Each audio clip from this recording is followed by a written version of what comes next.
Hello everyone, it's me, Billy the Goat. Today I'm at Upper Kananaskis Lake and I'm going to be doing a bit of a 3-day backpacking trip around the Northover Pass. It's definitely going to be a bit of a dangerous one, some would even say perilous, especially going by yourself. But I am well equipped and I am ready to go. Tonight is going to be a little bit of a chiller adventure. I'm going to be going to this place called The Point. You can have fires there, and I'm going to be doing a bit of a cooking video. Stick around and you'll see what Campfire Churros are all about. But it's about 2 o'clock and it's time for me to get going. So join me on an astonishing adventure.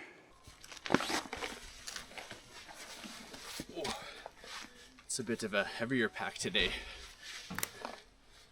That's okay. It's not as heavy as that North Coast adventure. Definitely don't want to forget these today. We begin today's journey at the east parking lot at Upper Kananaskis Lake. Make sure you start heading north towards the dam or else you'll be going the wrong way. There's a fork in the road after 1 kilometer. Doesn't matter which way you go, they both lead back to the same path later on. If you took the high road, make sure to turn left after another kilometer to get on the path to the point. From here, it's 1 kilometer and a bit to reach the campsite. It's a walk in the park and it's an excellent backpacking site for beginners. This place gets booked up fast in the summer, so if you want a spot, you gotta be on the ball 3 months early. Overall, it's an easy, breezy 3.6 kilometer hike with 120 meters of elevation.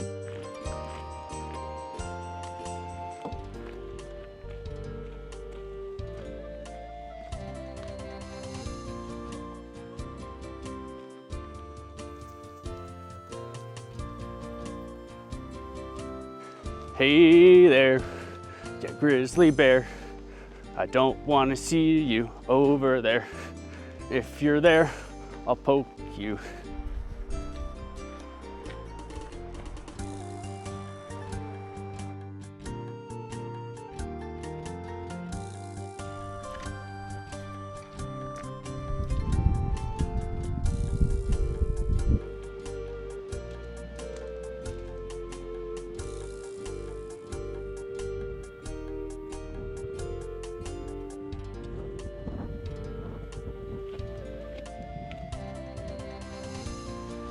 Oh man, it's a little windy out of the forest there and onto the exposed rock here. Oh man, they said it was going to be nice today, but that's the thing about the mountains. You gotta prepare for everything because weather can change in an instant. And apparently, up there, it's Mount Indefatigable. Yeah, that's a bit of a mouthful. That's where the grizzly bears reside. Hasn't been hiking up there for almost 2 decades. Apparently the grizzly population's pretty big. I'm going to be camping just over there. Oh boy. Let's go. Okay, look at that. Found me a raven buddy.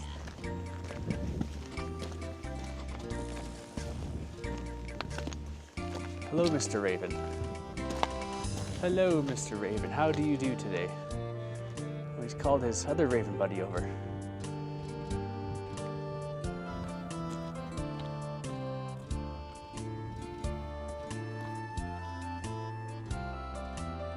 On the back side of the sign, there's a sticker.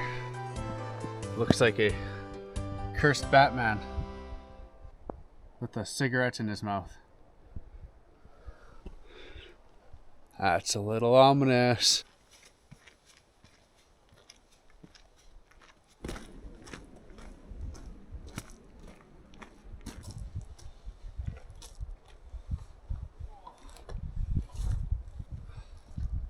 Yes. Looks like I have a couple of abandoned camping goodies. Looks like a pair of mitts and tent peg. I checked a few campsites, number 15 to 20, and I found that this one was the best one. Well, 20 was the best, but it was already taken I think that's the only other group of campers here, so that's a nice treat. Pretty much all alone. But after I saw the cursed Batman, it started to rain a bit and spit a bit, so I had to find the best campsite with the best amount of trees to hang a tarp, because I don't know if it's gonna rain tonight or if it's just gonna spit a little bit, but you gotta prepare for the worst. So I'm gonna start setting up my camp, and then it is the fabled churro time. I'm all set up now. I got a few extra things that I don't normally bring with me. One being this chair. It's not that it's very heavy. I think it only weighs about a pound or so, half a kilogram, but it's very bulky. Still pretty big, still a pretty big unit. So I don't like bringing it a lot if I am on like a multi-day adventure. But boy, it sure feels so good. This thing is super comfortable. I definitely recommend bringing one, especially if you got a larger pack and you got the extra space. It is super comfortable.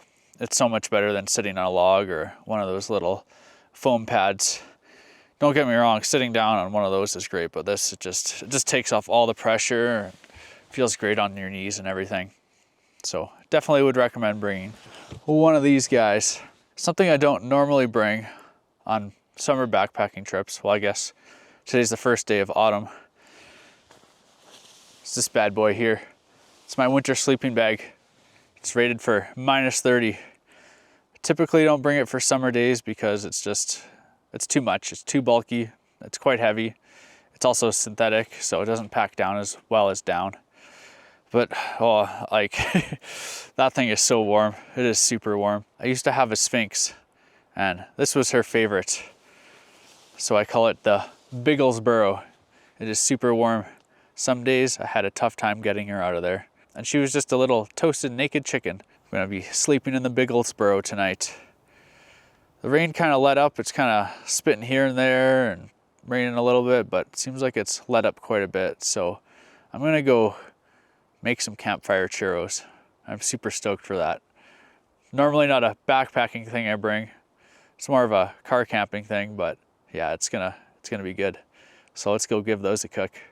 Campfire churros are gonna require a fire first. Luckily, someone left behind a bunch of tiny pieces. I brought my own little tiny hatchet. This place is stocked with firewood, and there's a bunch of firewood not too far away from here. But this is a pretty good start. May need some more.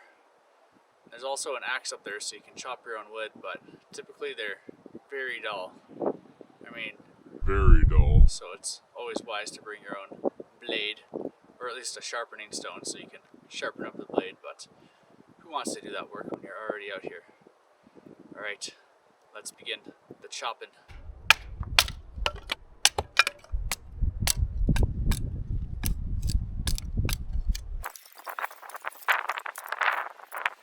Once you've got a good couple of handfuls like this, it's pretty much enough to start a fire, but I like to get prepared for the next step.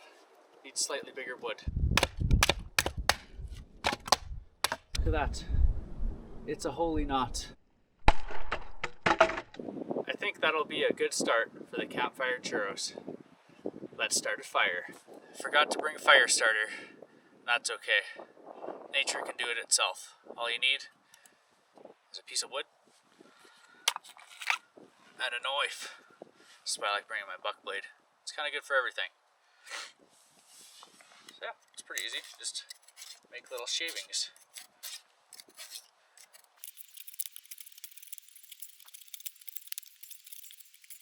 Always away from yourself.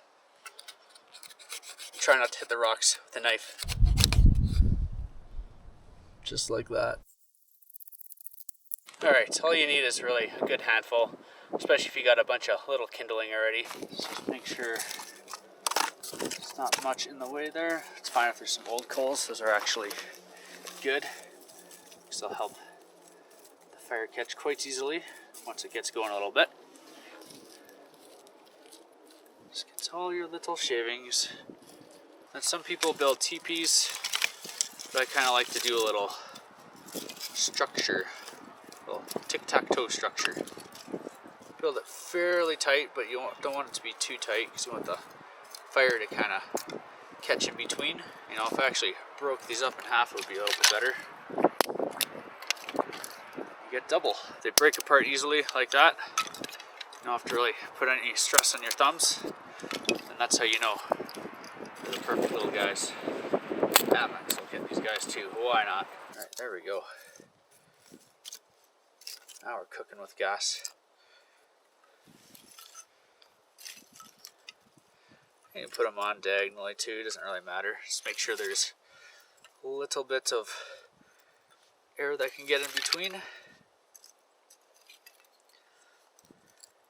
Do 3, you can do 4, whatever works good. You just want to kind of Jenga it a bit. That's the word I was looking for. You want to turn this into a little Jenga. If you got a barbecue lighter, of course you can just stick it in there. It's probably the easiest way. I don't got one of those. I just got a normal lighter. Match also works good too. So always find the one that's pretty skinny, where it's going to catch on fire. The flames like to creep upwards. It's just physics. Something like that. Just kind of tuck her in there. Tuck it somewhere in the middle.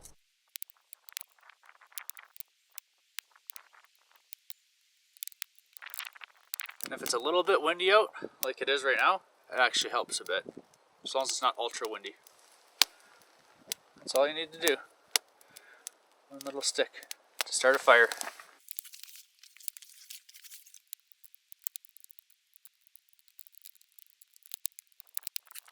Then once it's about 50% caught, then I start adding on the slightly bigger boys.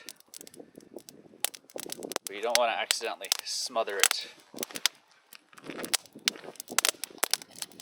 Big ones like this size is good.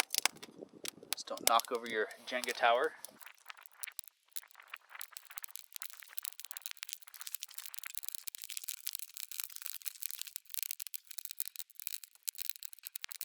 Bam! That's how you start a nice little campfire in the woods without any fire starter. Just a simple lighter and or a match. It's time to start prepping everything. So I've got everything pretty much made.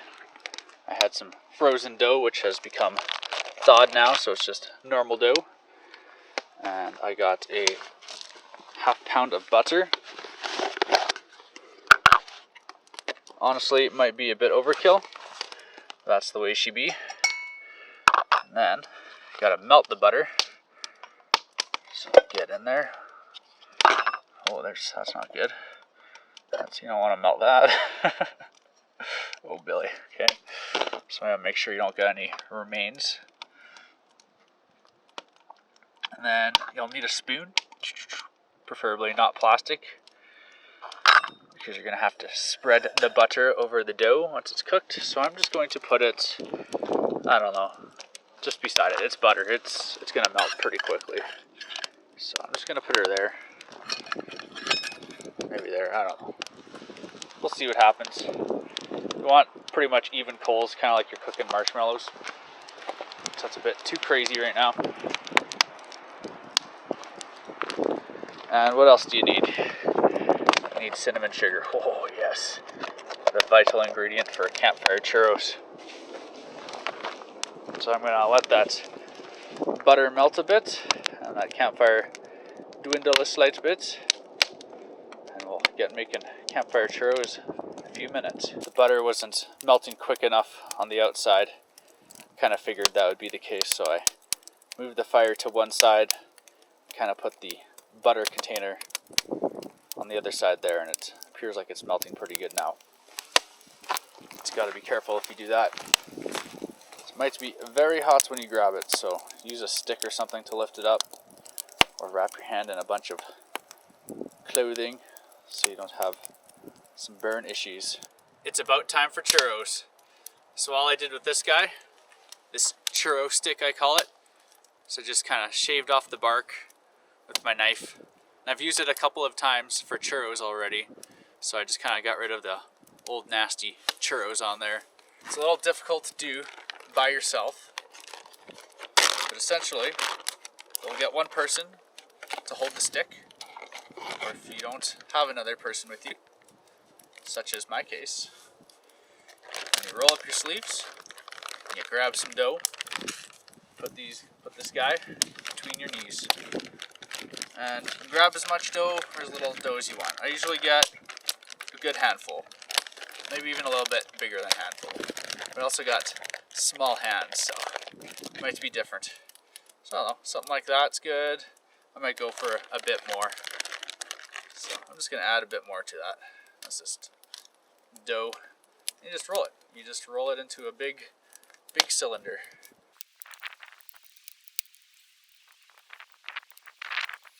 I usually roll it until it's about a centimeter thick, maybe a bit more, maybe 2 centimeters. Kind of stretch it a bit, just be delicate with it. You don't stretch it too much because it might snap off, especially if it gets a bit skinnier. So you just kind of fondle the dough a bit. Elongate that bad boy, turn it into a giant worm. There we go. So something like that. Still might be a little bit thick in the middle there. Doesn't have to be perfect. Doesn't have to be perfect. So I don't know, something like that. Little dough snake. And then you start from the top. So if you're by yourself, it's easy just to kind of wrap it around itself once there, and then you spiral it on.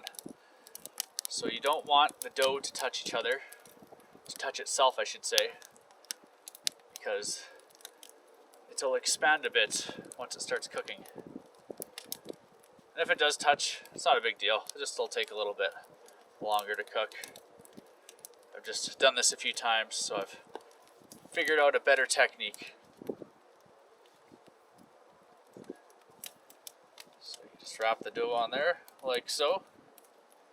At the bottom, you kind of just wrap it around itself there again.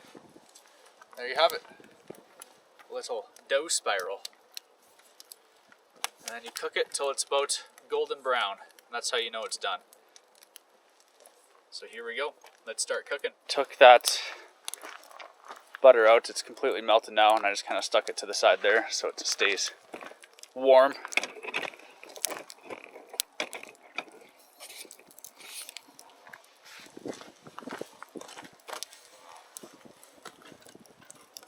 Yeah, this is how you pretty much want it. Just a nice little coal bed like you'd be cooking marshmallows. You just need the radiant heat to cook it. It's not like it requires a lot of heat to cook dough. It's not like it takes very long, but a good 5 minutes. Oh, that's perfect. You just kind of leave it, I don't know, a few inches above the coals.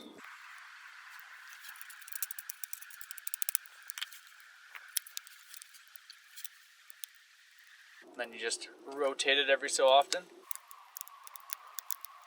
If there's a little bit of fire, it's fine. It doesn't have to be all coals. You just don't want big giant flames, because then you get very uneven heat. So if you got low flames, that works perfectly. Oh, look at that. You got the golden brown on that one side. Starting to get a little burnt, so just make sure you always rotate it every 30 seconds or so.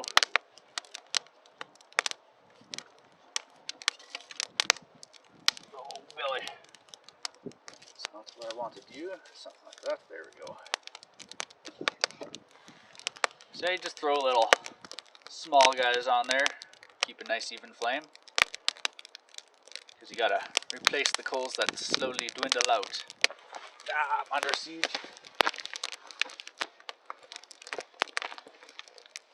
Actually works out better that way. This side's a little less cooked. We'll see, that's a little bit too much. Okay, just raise it up a bit.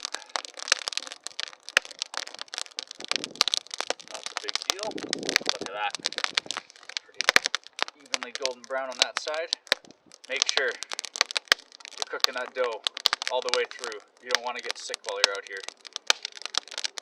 Being sick while you're camping, or in the middle of camping, is the worst. It's happened to me a couple of times. Actually, last time I got quite sick was when I was at Astor Lake. It was fine the first day, and then the second day, felt like I was developing the flu. Oh my goodness. And then on my third day, I had full-blown flu, and it was terrible. I I did not have a good time. It's also raining again, so this is the tricky part by yourself. Just gotta kind of smother it on there. Rotate it a bit. I usually do over the fire. So I'm not getting smells everywhere. Less attractants. At least that's what I like to think anyways. Just smother it on there nice and good. Make sure it's nice and lathered. Oh yeah. There you go. Now my favorite part, cinnamon sugar time. Woo!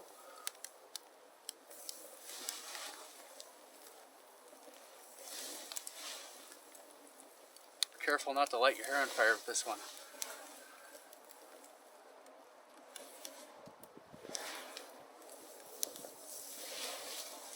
Damn, there you go. Got a campfire churro. I have made it back to my tent and I ate 1.5 churros. Luckily, I was fortunate enough to have a campfire buddy and he helped me eat the churros. There's no way I could have mukbanged 3 of those tonight. Oh, but yeah, that was good. Maybe going into a diabetic coma right now, but I got no regrets. No regrets yet. I brought me a book, and look at what it is. It's another Stephen King novel. Ah, yes, I just love camping alone and reading Stephen King. Ultimate spookiness. I don't know if I would recommend it, but if you like horror, you like scaring yourself when you're by yourself in the middle of nowhere, then I guess you can do what I do. Anyways, I'm going to read some of the Stephen King tonight. Get some terrible nightmares. Wake up. Do it all over again. Thank you for watching my video, and I hope you learned how to cook some campfire churros. It's time for me to go to bed. I hope you all have a good night. See you all next time. Bye for now.